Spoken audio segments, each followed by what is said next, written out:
Chers auditeurs, je suis Afida Chader et je suis heureuse de vous retrouver sur Radio Selem dans ma chronique littéraire et poétique Livre ouvert, vert comme la poésie. Aujourd'hui, j'ai souhaité partager avec vous un texte de Paulo Coelho, extrait de son livre Guerrier de la lumière.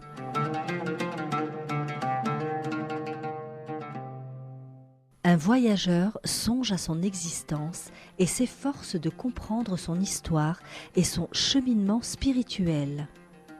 Un guerrier de la lumière est déterminé à donner un sens à sa vie, refusant le fatalisme et la passivité. Il dispense au lecteur des conseils simples et précieux. À Jérusalem, la foule est sur le point de livrer bataille contre les croisés qui sont aux portes de la ville. Mais un homme mystérieux, loin d'établir une stratégie guerrière, lui délivre une véritable leçon de vie. Cette trilogie inclut 3 des textes les plus inspirants de Paulo Coelho: Mektoub, Manuel du guerrier de la lumière et le manuscrit retrouvé. Trésor de sagesse, elle nous offre une synthèse remarquable de la philosophie humaniste de Paulo Coelho. Un message de confiance qui a déjà touché des millions de lecteurs. Paulo Coelho, né à Rio de Janeiro en 1947, est l'un des écrivains les plus célèbres au monde et le plus suivi sur les réseaux sociaux. Tous ses romans sont des best-sellers traduits en 81 langues.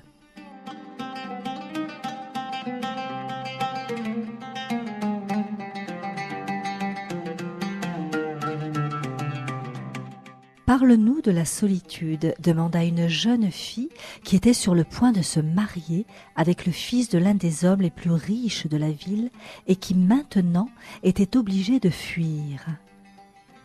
Et il répondit: sans la solitude, l'amour ne restera pas très longtemps à tes côtés, parce que l'amour a aussi besoin de repos pour pouvoir voyager dans les cieux et se manifester sous d'autres formes. Sans la solitude, aucune plante ou animal ne survit, aucune terre n'est fertile très longtemps, aucun enfant ne peut apprendre la vie, aucun artiste ne peut créer, aucun travail ne peut grandir et se transformer. La solitude n'est pas l'absence de l'amour, mais son complément. La solitude n'est pas l'absence de compagnie, mais le moment où notre âme est libre de converser avec nous et de nous aider à décider de nos vies. Alors, que soient bénis ceux qui ne redoutent pas la solitude, qui n'ont pas peur de se tenir compagnie, qui ne cherchent pas désespérément une occupation ou un amusement ou quelque chose à juger. Parce que celui qui n'est jamais seul ne se connaît plus lui-même, et celui qui ne se connaît pas se met à redouter le vide. Mais le vide n'existe pas. Un monde immense se cache dans notre âme, attendant d'être découvert. Il est là, avec sa force intacte, mais il est tellement nouveau et tellement puissant que nous avons peur d'en accepter l'existence. Parce que le fait de découvrir qui nous sommes nous oblige à accepter que nous pouvons aller beaucoup plus loin que nous n'en avons l'habitude, et cela nous effraie. Mieux vaut ne pas prendre tous ces risques, puisque nous pouvons toujours dire « je n'ai pas fait ce que j'aurais dû, parce qu'on ne m'a pas laissé faire. » C'est plus confortable, c'est plus sûr, et en même temps, c'est renoncer à la vie même. Malheur à ceux qui préfèrent passer leur vie à dire « je n'ai pas eu l'occasion ». Parce que, jour après jour, ils ont coulé un peu plus dans le puits de leurs propres limites. Et le moment viendra où ils n'auront plus de force pour s'en échapper et retrouver la lumière qui brille par l'ouverture au-dessus de leur tête. Et bénis soit ceux qui disent « je n'ai pas le courage », parce que ceux-là comprennent que ce n'est pas la faute des autres, et tôt ou tard, ils trouveront la foi nécessaire pour affronter la solitude et ses mystères. Et pour ceux qui ne se laissent pas effrayer par la solitude qui révèle les mystères, tout aura un goût différent. Dans la solitude, ils découvriront l'amour qui pourrait arriver sans qu'on l'aperçoive. Dans la solitude, ils comprendront et respecteront l'amour qui est parti.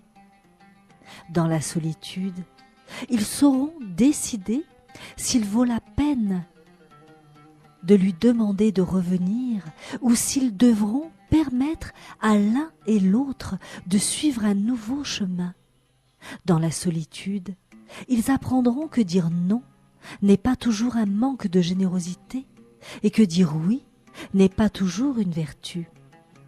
Et que ceux qui sont seuls en ce moment ne se laissent jamais effrayer par les mots du démon qui dit « tu perds du temps » ou par les mots encore plus puissants du chef des démons « tu ne comptes pour personne ». L'énergie divine nous écoute quand nous parlons avec les autres, mais elle nous écoute aussi quand nous sommes tranquilles, silencieux, acceptant la solitude comme une bénédiction. Et à ce moment-là, sa lumière éclaire tout ce qui est autour de nous et nous fait voir à quel point nous sommes nécessaires, combien notre présence sur terre fait une immense différence pour son travail. Et quand nous parvenons à cette harmonie, nous recevons plus que nous n'avons demandé. Et à ceux qui se sentent opprimés par la solitude, il faut rappeler ceci.